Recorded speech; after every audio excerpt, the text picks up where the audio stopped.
Hello everyone, myself Vaishnavi Vallekar. Today is a technical topic, so we are discussing onto the drug discovery and the drug development.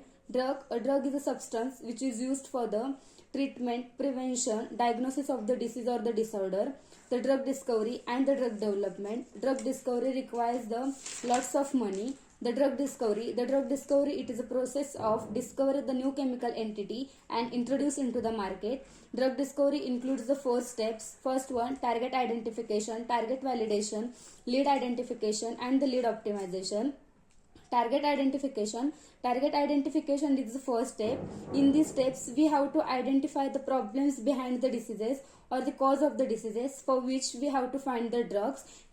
Then in this phase we have to find out the symptoms of the diseases or the causes of the diseases. Then the target validation is the second step into the drug discovery. Target validation includes the target analyzed and validated. Then the target validation helps into the research and the development. Target validation includes the various steps. First one, discovery of the biomolecules, then evaluation of its potential to these targets, then develops the assay, constructing the screening methods, then perform the assay into that screening methods, and evaluation of the leads. Then the lead identification. Lead identification, it is the third step into the drug discovery. In the lead identification we have to select that lead compounds which is actually used to cure that diseases. Then this compound can be synthesized into the lab. In this process the 5,000 to 10,000 compounds should be chosen. Then the last step, it is a lead optimization.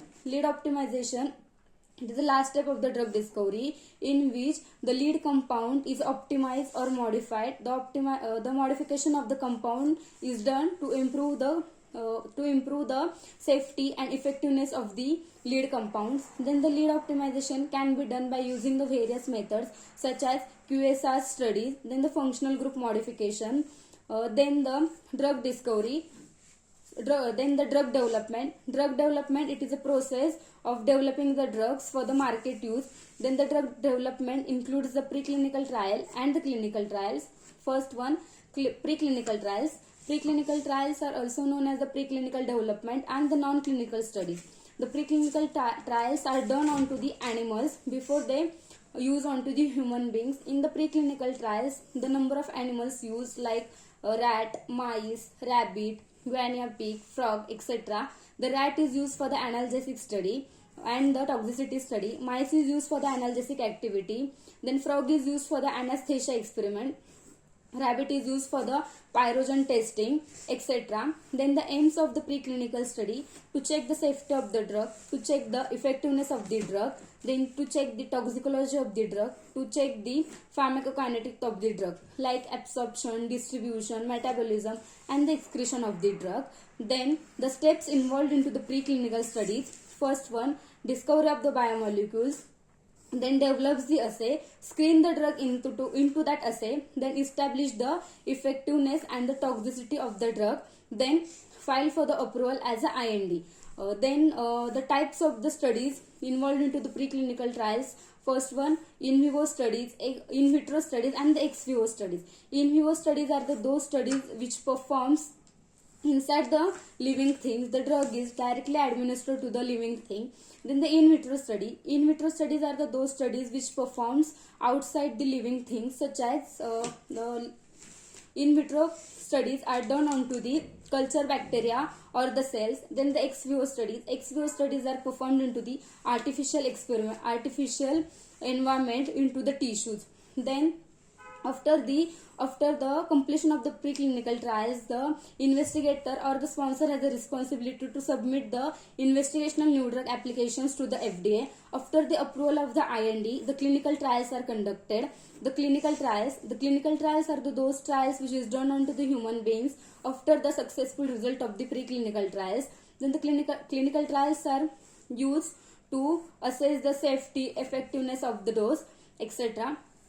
Then the preclinical trials involves the four phases, that is first one, phase 0, phase 1, phase 2, phase 3, and the last one is a phase 4, that is a post marketing surveillance. Phase 0, it is a microdosing phase in which 8 to 20 people are selected. In this phase, the drug is administered to the subjects in a very small amount to observe that how the body metabolizes that drug. The microdosing phase is conducted to assess how the body metabolizes that drug. For example, if the concentration of the drug is 100 mg, only 1 mg drug is administered to the patient in the microdosing phase. Then the phase 1. Phase 1, it is a human pharmacological evaluation in which 20 to 80 healthy volunteers are selected. The main purpose of this phase to evaluate the safety and efficacy of the drugs. Then the phase 2, it is a therapeutic exploratory phases. In this phase, the 30 to 300 subjects are selected with the targeted diseases. The main purpose of this phase to assess the safety of the drugs. In this phase, the single control blind technique is used. In this phase, the 33% of the drug is moved to the next phase. The phase is used to evaluate the dose range. Then the phase 3, it is a therapeutic confirmatory phase. In the therapeutic confirmatory phase, the 1000 to 3000 patients are selected with the targeted diseases. The main purpose of this phase to confirm the safety and efficacy of the drug as compared to the standard dose. Then in the double blind control technique is used in this phase. After completion of the phase 3, the investigator or the sponsor has a responsibility to submit the new drug applications to the FDA to launch the drug into the market. After the approval of the new drug application, the drug is launched to the market and the phase 4 is started, that is the post marketing surveillance. The phase